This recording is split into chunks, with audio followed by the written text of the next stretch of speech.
Hey guys, welcome back. Today I'm going to show you how you can target e-commerce companies in very specific niches. We'll start by clicking on the enterprise level targeting here inside the platform, and we'll limit this to, let's say, Canada and the United States. If you're looking for other specific areas, you can of course type those in here and then just select them. So we've got Canada and the United States. We'll click the next button. We'll type industry, e-commerce, and we will add that in. Or you could get more specific. You could say health e-commerce, for example. Then we'll click the next button. Key decision makers, you're probably looking for the owners and founders of these e-commerce brands. So let's click that. Then we'll click the next button. And we're going to go down here into this filter option. Then we're going to click on Technographics.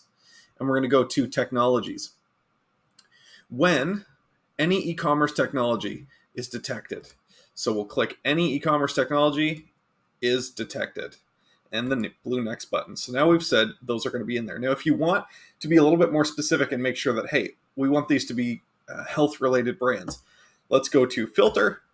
We'll click on website keywords to filter by website keywords, and we'll search for health and appears.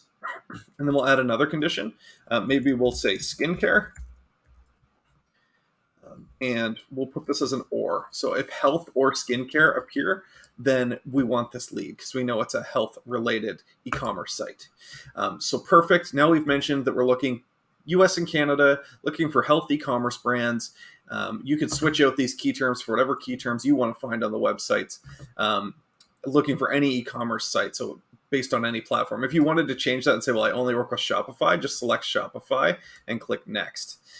So this is how it works, guys. To deliver this task out, you'll just click down here on Deliver. You'll select the data points that you want, and we won't go through each of them here, but I'll do a quick scroll. You can pause the video and check this out if you're interested.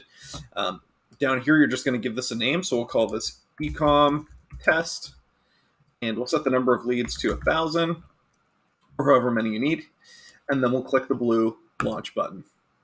And here we are. We can see that the e-commerce test list is now being built by our team. It's being allocated to the proper researcher on our team, and it's due 24 hours from now. So this is a quick look at how this works, guys. Thanks for watching, and we'll see you on the next video.